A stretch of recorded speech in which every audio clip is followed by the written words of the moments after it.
All right, back to on the Young Turks. So, the Republicans always make the claim, rising tide lifts all boats, trickle-down economics. Don't worry, it appears that we're giving gigantic tax cuts to the rich, but they'll eventually get to your ass. Don't worry, don't worry. All right, so that's what you say. Well, we have numbers. So let's see if those numbers bear that out and see how we've been doing. Well, let's go to the Institute for Policy Studies graph on the distribution of U.S. wealth in 2007. This is the latest figures we have. Well, it appears that the bottom 50% didn't get trickled on very much. They have only 2.5% of the entire wealth of the U.S. That's half the country only has 2.5%. The 50th to 90th percentile only has 26%. 90th to 99th percentile has 37.7%, and just the top 1% has 33.8%. So you get that? The top 1% of the country has more of our wealth than the bottom 90%. Okay, 90% of all of us combined does not equal the top 1% as far as wealth is concerned. Does it look like it trickled down to you? Well, if you're not sure how these numbers are relative to other years, that's a great question. You should be. Say, hey, maybe it's always been that way, right? No, this is the worst percentage for the middle class and the poor since the 1920s, the biggest disparity in income. So, you remember what happened in the late 1920s? Oh, right, a stock market crash. Funny how that happens. This doesn't help anybody, and ultimately it doesn't even help the rich, because you create such an imbalance that the system crashes, and then the tide does not rise, it goes down. We didn't do this for the 50 years that America was great. And, we went and we had very high marginal tax rates. I'm not sure they should even be that high. And we had very high estate tax rates. But the idea was take that money and provide an opportunity for the middle class and grow the infrastructure. We don't do that anymore. So now another graph. This is the share of capital income earned by the top 1% versus the bottom 80%. See the top 1% at the top, and that is going right on up. And during the Bush years, that top 1% loved what was happening, and they still love what's happening in the Obama years. Okay, based on other numbers that we've seen. Now these are for the Bush years, okay, and earlier, right? Now, how are we doing with the bottom 80%? Well, their share is going down, and that gap grows and grows and grows. And that's why, part of the reason why we have the collapses that we do. We had one in 2008, and my guess is if this keeps going, we're going to have another one fairly soon. Finally, let's go to the third graph. The past two decades, how did everyone do? Again, did we have the rising tide? Well, as you see there, the top 1% of earners, again, doing very well. CEO doing well. S&P 500 doing really well.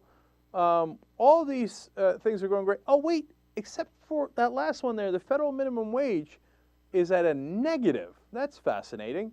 And as your production goes up, your productivity and what you produce is going up, well, your wages are going down. So, does it look like all of our boats got lifted? Does it look like it trickled down to us? No. Graph after graph shows you that the disparity has grown and grown and grown, and the rich have gotten richer, and the middle class is just barely struggling to remain as middle class rather than the poor, let alone what's happening to the poor. And now in the midst of all this, what do we have?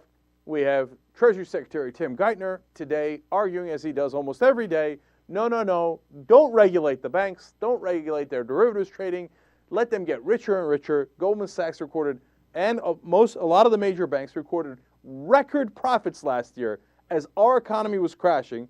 Our unemployment rate is up to 10%. We've lost 8 million jobs. We're getting crushed. But our Treasury Secretary and our President assures us, hey, no, don't worry. Those banks will eventually take care of you.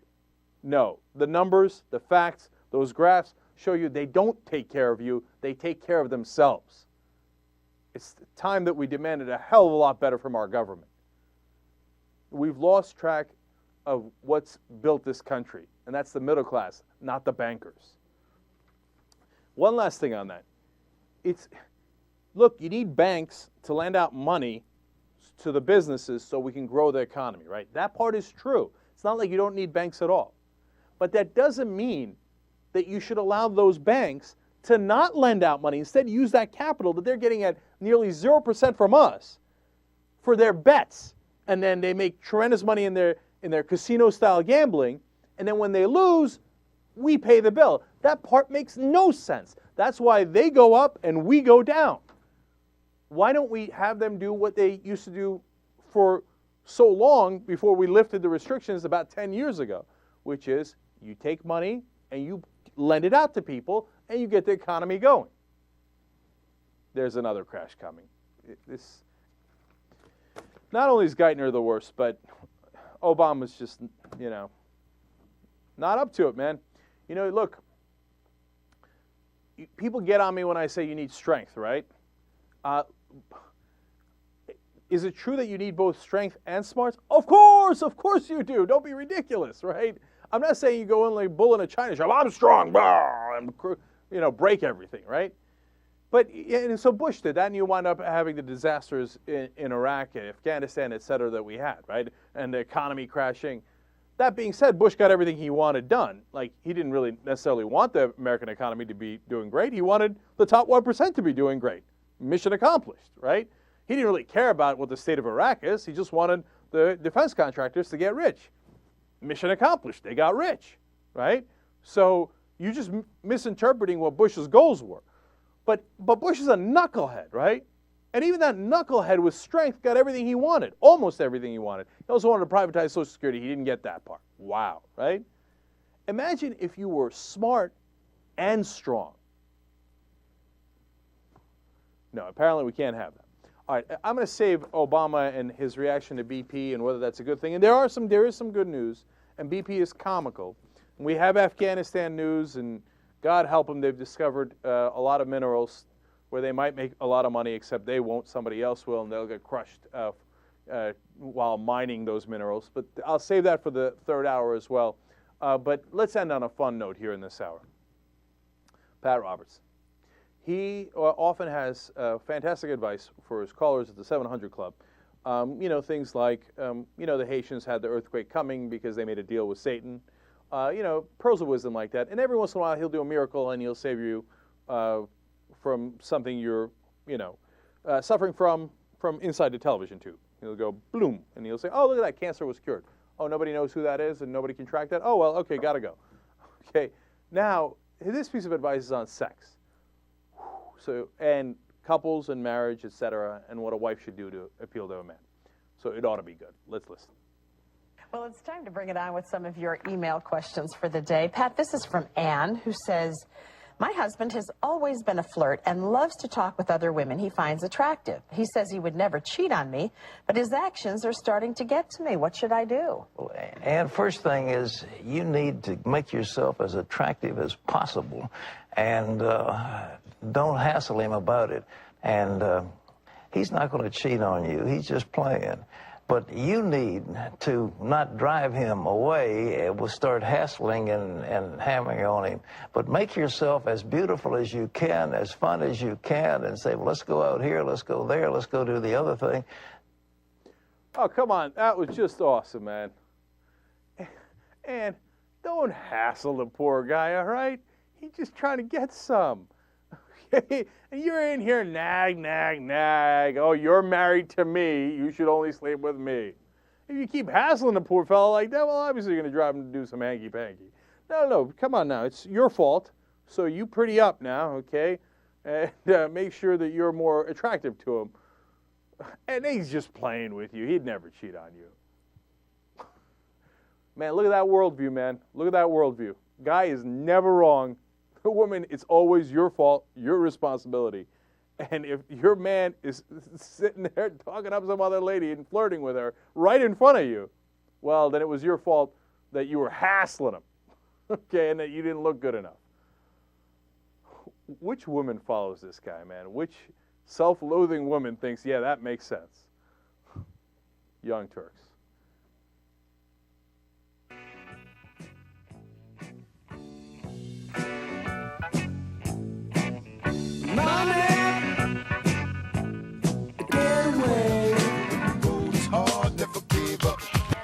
Now Here's a story about a woman with dreams, so picture perfect at 13 and Ebony Queen. All right, back on the Young Turks. Let's do BP. We've got some developments here. Obama has demanded that BP create a liability account for spill claims. And guess what? They appear to have conceded to that demand. So I saw the story in the beginning of the day, Obama saying, all right, you got to create this account where you're going to put in a lot of money. And a third party, this is the important part, not BP, a third party gets to decide which claims to pay out of that fund that BP created. All right, that's pretty good, okay? And then so BP apparently is agreeing to that. The only, I'm going to still be a little bit of a jerk and say just one thing to look out for here is if the Obama White House is cutting a deal with some corporation, just in the past, honestly, I don't think they've gotten the best deals. And remember, BP has to have an incentive for cutting that deal. Obviously, they've taken a lot of heat here, but one of the things that BP wants to do is limit its damages. They want to say to the stock market, for example, hey, calm down. We've just lost $55 billion in market value. That doesn't make any sense. Previous to this, they were among the top 5. I believe they were the 3rd largest company in the world. And so they're saying what they want to do is say, hey, look, we've created this fund, and you see our damages are limited to X. So the question is, what is X? So if it's large enough and it covers everybody's costs, then job well done by Obama. If it does not cover everybody's costs, then okay, then we screwed up a little bit, right? So let's keep an eye out on that, see that it develops. But overall, I think this is a positive development in this story. So now, how are things shaping out over the next couple of days? This is important. Obama's on the Gulf Coast right now. It was an interesting little tiny part of this Associated Press story. He's brought his chief writer with him. If I was them, I wouldn't have leaked that. I don't know how that helps them, but the idea is that writer is going to go and find the stories, the personal stories in the Gulf Coast, and then put that into Obama's speech that's coming up on Tuesday. I don't know, I know the whole thing is fake, right? But it just feels extra fake to do it that way. But, and I know, don't get me wrong, I don't think Obama can go around talking to everybody and, getting their own personal tragedies, etc. Somebody does that for him. Anyway, getting by those minor details, he's on the Gulf Coast for the next couple of days, and then on Tuesday night, he does his first ever Oval Office addressing of the nation, where he's going to talk about the oil spill. I don't know what he's going to say. Obviously, we're going to hear him out. I'm not super jazzed about it. But I could be wrong, obviously. We'll see how that turns out. And then on Wednesday, he meets with the head of BP and other BP executives, Tony Hayward, among them. So overall, I'd say good developments. Here. God bless. Go forward. Now, let's get to the fun part of the story. So BP has made some claims, one of which is, hey, you know what? We let the media cover everything. I don't talk about blocking media access. Just silly. No. We would never do that. So, but that's curious because a local news team went down there to cover what was happening and talk to some of the employees on a public beach. Let's see how it turned out for them. Let's go to clip number 7. BP Chief Operating Officer Doug Settles released a letter to all media outlets saying in part, quote, recent media reports have suggested that individuals involved in the cleanup operation have been prohibited from speaking to the media, and this is simply untrue. BP has not and will not prevent anyone working in the cleanup operation from sharing his or her own experiences or opinions. Every security guard here has given the instructions to every single news crew. You can be with outside of 100 yards of the workers along the boom. And who's saying that? Because nobody can tell me, unless you're the Jefferson Parish Sheriff's Office, you're the Coast Guard, or you're the military, can you tell me where to go on this public beach? I can tell you where to go because I'm employed to keep this beach safe. And right now, those are my instructions. I have to keep the workers safe as well. I'm going to go and try and talk to a worker under the tent. Can I do that? No. He's on a break. You are not allowed to interview any workers. The workers can talk to the media, according to the BP CEO 2 days ago. That word still hasn't trickled down to you all? We've already heard that one too. Yeah. What do you mean you've heard that one? It's true. The email does not explicitly give you permission to do that. There are quotes from Doug Suttles that say no one has been barred access to talk to the media, and that it's a misunderstanding, and the word hasn't trickled down to all the appropriate channels yet. That's what he said 2 days ago. So 2 days later, that word still hasn't trickled down. The word has been, it's been briefed to us. By whom? Who's briefing you all? That's not important right now. Well, if you're telling me that I can't do it, it's important that I know who's briefing you. What's important right now is you cannot talk to the workers. You're interfering with their jobs right now. If there's somebody on break, I'm interfering with his job? Yes, you're interfering with his rest. Sir, you cannot talk to anybody there. Can I yell from a distance? No. I'm sorry, but that's the way it is. Sir, you cannot interview the workers. Okay, that was awesome. My favorite part was you're interfering with his rest. Brother man's trying to get a break over here, okay? Eating some ding-dongs. Trying to rest up, and you're interfering with it. Okay. My second favorite part is safety and security. Really? What's he going to do? Attack him with his mic? Okay, well, what part of this is safety or security? My ass. You're actually, of course, covering your ass. That's what's happening. And so they're like, okay, so who briefed you? He's like, that's not important. It's not that the memo didn't get down there. It's that they said, yeah, we gave the memo to the press to pretend that they can come in here and talk to people, but make sure you ignore that and don't let them talk to anybody. Finally, of course, because he's right, and it is a public beach, of course he can go up further, and that guy's not a cop, right? And so they talk to the authorities, and they realize that we have to let him on. That reporter wound up going and talking to the employees there, and as he was interfering with their arrest, the security guard kept saying to all the workers, don't talk to him. You don't have to talk to him. You don't have to talk to him. Which is, of course, another way of saying, if you talk to him, we're going to fire you. Okay, keep it real, right? So what BP would never interfere with the press talking to their employees or getting on the beach and seeing what's happening in the water or anything. No, would never do that. Don't be silly. Just trust BP. Everything's going to be fine. All right, so that's BP story number one. BP story number two. BP has set up a hotline. So if you've got an issue in the Gulf Coast and you're going to call in, and then they're going to spring into action. And that's the way the hotline is supposed to go, and they've gotten about, 200,000 phone messages so far, and they're hard at work. Or perhaps not. We've got another local news story with a woman who works at that call center who's got a different story. Let's check that out. We'll call her Janice, and she's one of 100 operators at BP's call center. We take all your information, and then we have nothing to give them. Nothing to give them. Janice says calls about the oil disaster are nonstop, but operators are just warm bodies on the other end of the phone. We're diversion to stop them from really getting to the corporate office, to the big people. The calls come in from around the world, but it's the desperation of those from the Gulf Coast that affects her the most. I don't want to get emotional, okay, but it's so frustrating when these people live right there and nothing is being done to help them. For weeks on end, 12 hours a day, there's a little secret that Janice says she witnessed firsthand. And just eating at me. Because the operators say the calls never get past them, some don't even bother taking notes. And they just put down type blah, blah, blah. No information, okay? Just blah, blah, blah. And even though Janice says she jots down info from every call, she feels like it's doing no good. I just feel so bad, but it's nothing I can do. All right, well, there you go again with BP. Oh, no, don't worry, trust us, we got everything under control.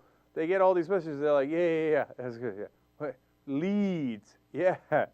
They got us working around the clock on those leads. 200,000 messages, you can't pull them up, throw them in the garbage. They're like, oh, yeah, we totally hear you, absolutely, blah, blah, blah. BP says, no, we looked into it.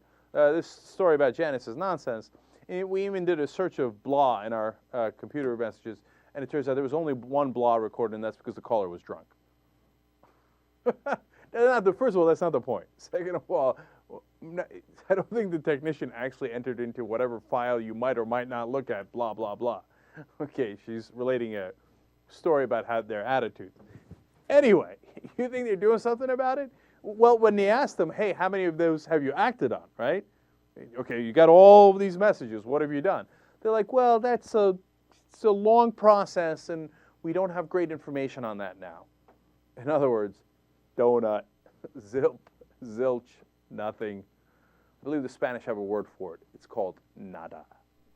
Okay, so that's the situation over there. Did you know that British Petroleum, now theoretically beyond petroleum, was originally the Anglo-Iranian Oil Company? Just a cute, interesting little side note. You know what they did back in 1953? They prodded the British and American governments to overthrow the Iranian democracy. Mossadegh was overthrown because he wanted a larger chunk of the Iranian oil revenue for the Iranian people. That turned out to be a mistake. For him, the company that later was called British Petroleum instigated that coup. But trust BP, everything's going to be okay. They have your best interest in mind. By the way, that story is super interesting. You know why? Because, so who won and who lost from that, right? And by the way, this is absolutely acknowledged. Even Obama acknowledges in his Cairo speech that, yes, we helped to overthrow the democratically elected leader of Iran. And then, the rest of the story, the Shah comes in, they wind up robbing the Iranian people for decades. They get a little angry about that. And then a guy by the name of, at least with the title of Grand Ayatollah, Khomeini, he comes in and the anti-Americanism of Iran is born. And, watch for conservative heads exploding around you, because I'm about to say it's well justified. You see, if someone had overthrown our democracy, we might be a little bitter too. Or we might be at least a little skeptical about their actions. So who won and who lost? Originally, the Iranians were getting 16% of the revenues from the oil. Mossadegh said, hey, wait a minute now, this is our oil, why don't we get 50%? So they overthrow him. Now, how'd that work out for the Iranian people? Disastrously, okay, because after they put in the puppet, the Shah, he's like, yeah, you just give me whatever you want, which is plenty of billions of dollars anyway. I'll put it in my private bank account, and the Iranian people will get squat. So the Iranians get hosed, and then the working conditions that company, which wound up being BP, had in Iran, they described, it was hideous and deplorable. So the people got ground up, the Iranian people who were working on those oil companies. The actual government gets almost no money. But here comes another interesting twist to it. So what happened with British Petroleum and the British government, et cetera? Well, they need the American military to be able to pull off that coup. So you know what happened? America, it's like watching The Sopranos, right? America honed in on the action. Since they were the big muscle, all of a sudden, they started getting 40% of the revenues. So they got 40%, the British government got 40%, British Petroleum got 20%, because, at the time, the government and that company were more closely tied. So what is the U.S. doing to get 40%? Well, they organized a coup. So the Iranian people get almost nothing. We get 40% because of our military and our CIA.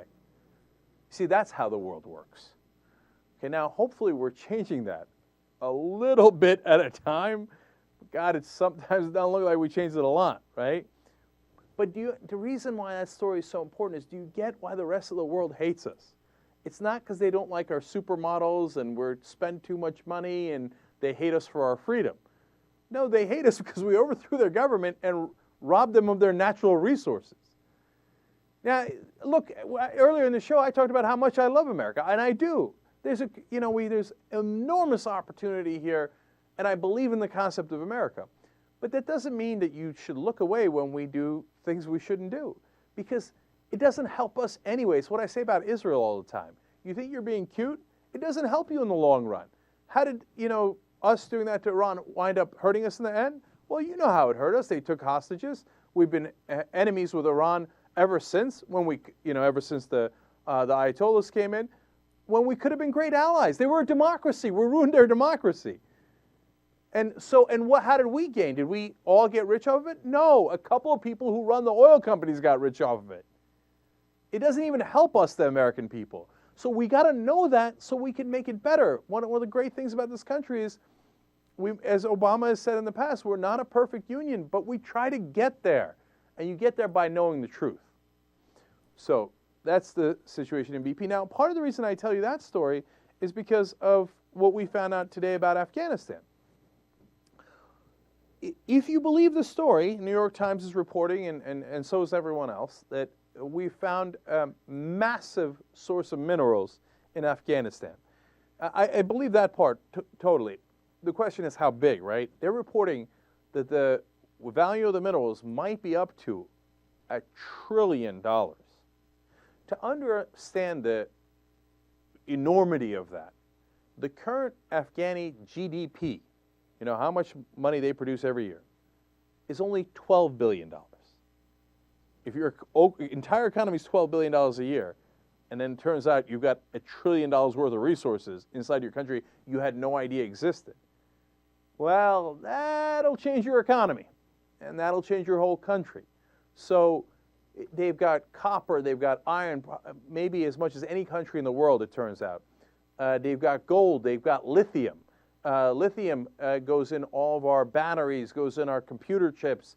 And again, according to the estimates, the lithium is as much as anywhere else in the world, maybe equivalent or maybe even more than Bolivia, which is now the largest source of lithium in the world.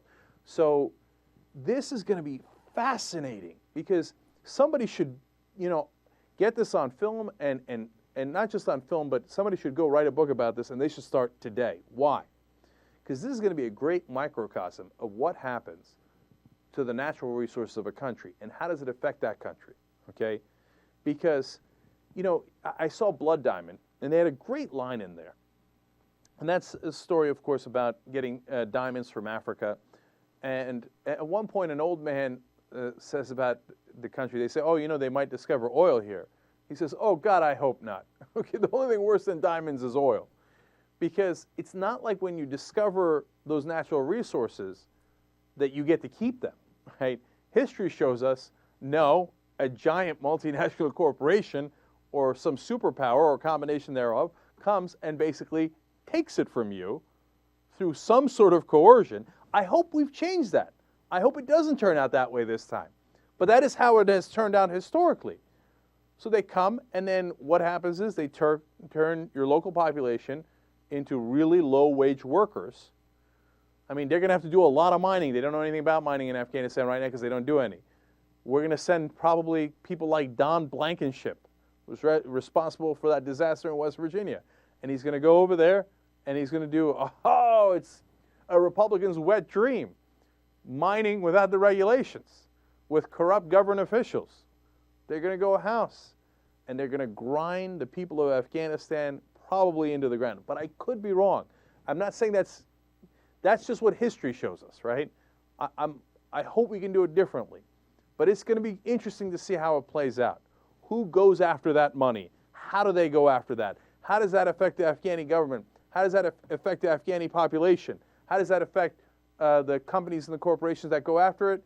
And how do they manage to actually do the details? How do they remove those resources and that money out of Afghanistan and into their pockets?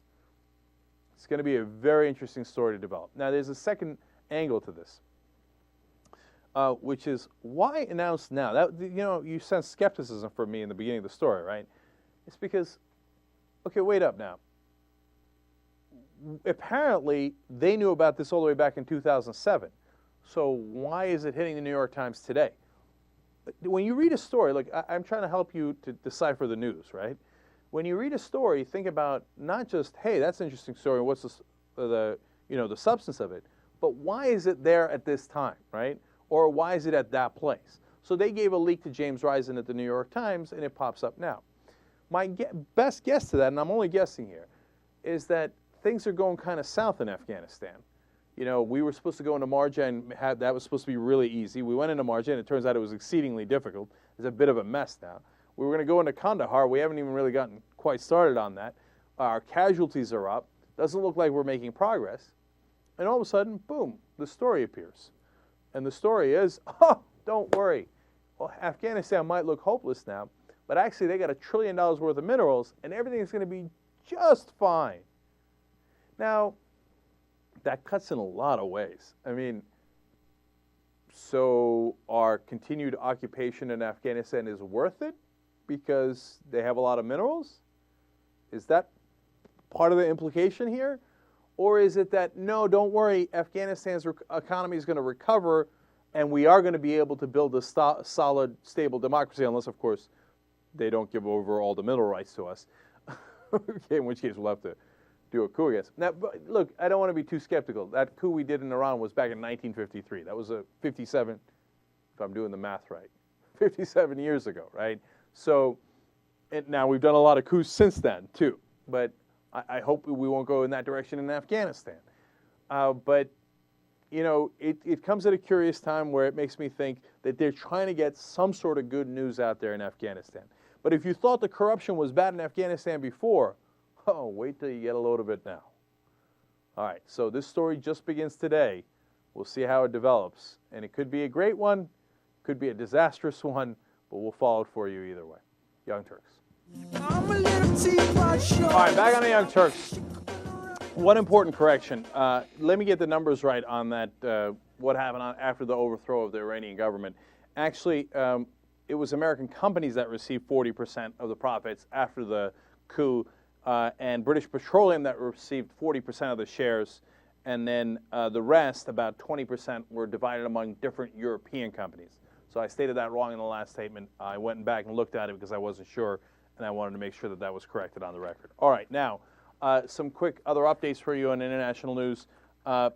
It turns out there's a report out now by the BBC saying that the Taliban has received significant support and continues to do so from the Pakistani intelligence community, from their group called ISI. That's their intelligence agency, like our CIA. So fun for everybody. Part of the reason we're losing in Afghanistan is because our allies in Pakistan are secretly funding them. Okay, woohoo! Let's stay in there a little longer, see how it turns out. They've got minerals! It's going to be great. And then a major story out of Kyrgyzstan. The formerly deposed leader, some are alleging, are inciting attacks against the Uzbeks within Kyrgyzstan. 100,000 Uzbek refugees are seeking safety at the border.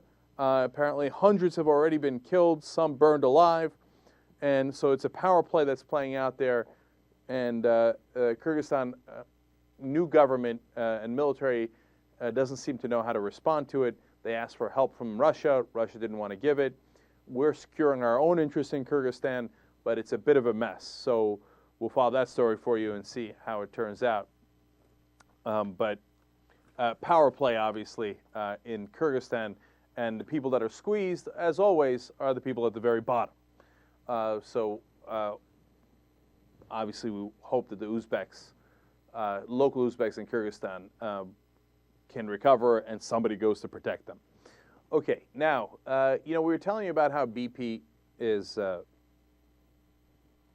you know, having these interactions with the Obama administration, and is Obama being too soft on them? That's been a question that's been asked. It's actually a question that's been asked on many occasions, and I've asked it in terms of whether the Obama administration is way too soft on corporate interests, whether it was healthcare reform, finance reform, et cetera. I mean, today, Tim Geithner is trying to kill meaningful regulation of the big banks. I think they've been way, way too soft on corporate America.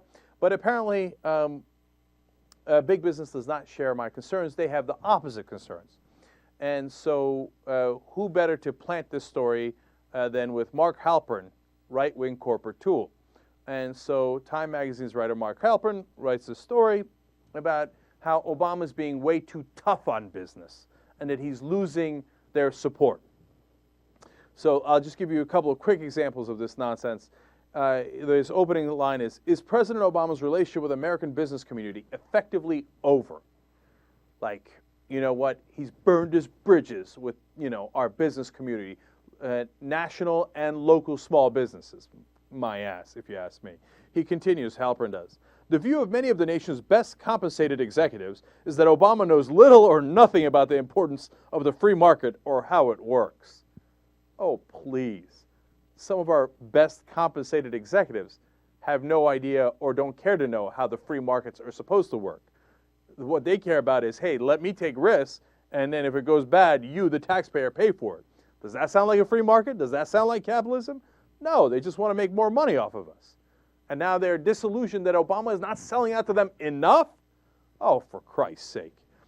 Halpern talks about a young, untested Democrat, that there is, quote, an intense anti-Obama passion among the business community.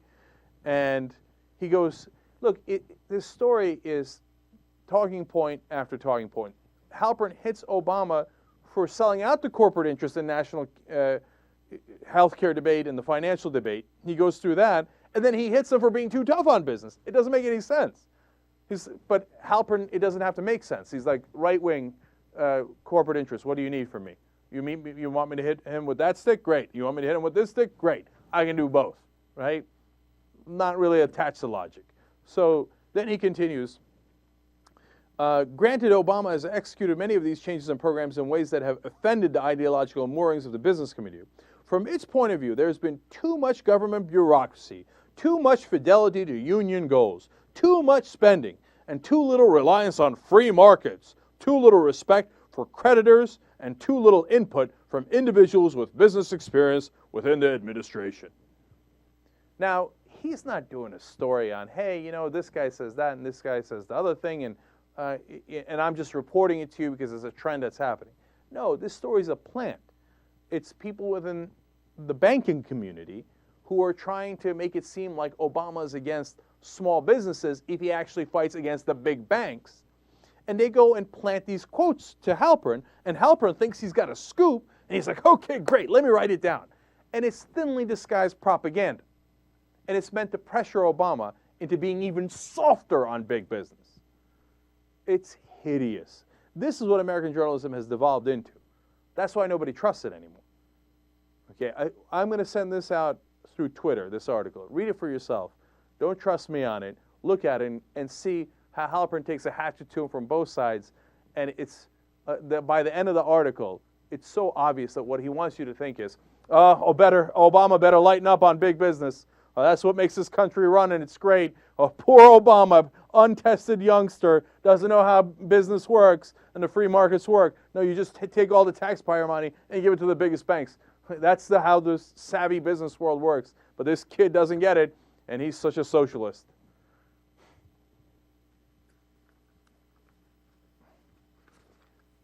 I'm not sure it's possible for me to have more disdain for a so-called journalist or reporter than I do for Mark Halpern. All right, so let's move on before I get angry. Let's go to some funny, goofy topics. You remember the nonsense story about how Fiorina, the Republican candidate for Senate in California, made the snide comments about Barbara Boxer's hair, and how that's become this giant nonsense story? Well, let's just remind you real quick, because I got a new clip on it, but here's what Fiorina said originally. Clip number 1. Sacramento. Okay. Yes. Lauda saw Barbara Boxer briefly on television this morning and said what everyone says, God, what is that hair? So yesterday. I love that. I think I couldn't care less. It's not a real issue. I'm highly entertained by it. I actually love that quote. So yesterday. So now she's going to get semi-challenged on it on Fox News Channel. Let's go to clip number 2. So, Ms. Fiorina, let's start with the hair comment, because that's what everybody is talking about. The day after the primary, you were caught on camera talking about Senator Boxer, and you said this. What is that hair? So yesterday. I can't do proper justice to your reading of that, but since then you've been called a mean girl, catty, tart, and unpleasant. How do you play it?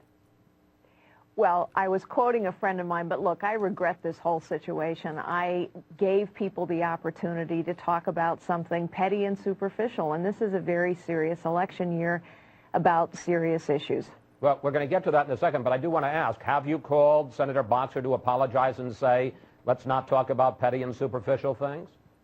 You know, what I think I owe the voters is a commitment to stay focused on facts, on issues, and on the things that really matter, and I will keep that commitment to the voters. In other words, no, I haven't called her, and the next time I call her will be on election night when I ask her, tell me how my ass tastes. Okay. She's not going to call Barbara Boxer. And by the way, she shouldn't call Barbara Boxer. What's she going to do? Hey, Barbara, sorry I made the snide comment about your hair being yesterday. You know what? It's so silly that if the mainstream media didn't do this on such a regular basis, I'd almost be worried that they're doing it because both of the candidates are women, so that's why they're talking about their hair. You know, but come on, please. Ask him some substantive questions. This is dumb. And the Fiorina has a lot of issues. One of them is not what she thinks of Barbara Boxer's hair.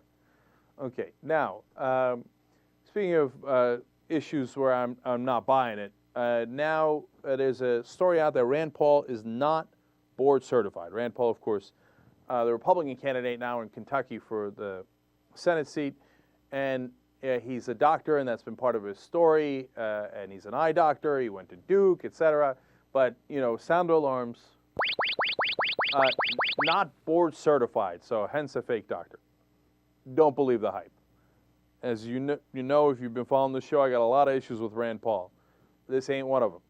Look, he apparently set up a rival certification group so the American Board of Medical Specialties doesn't certify Rand Paul. It doesn't mean he doesn't have a license to practice. He does. Just please, I don't care if you're a Republican or a Democrat, don't get caught up in nonsense stuff. He's a real doctor. He practices. This is just a fake story thrown out there to distract people, okay? Don't believe the hype. Just focus on what Rand Paul's ideology is, which is trouble enough, okay? All right, now, there's a huge debate in the country, as started by Arizona, on how tough we should get on immigrants. And part of that, of course, as you all know, is Arizona's new laws asking for papers, identification, etc., if there's any reasonable suspicion once someone has already been pulled over, right, or detained in some way.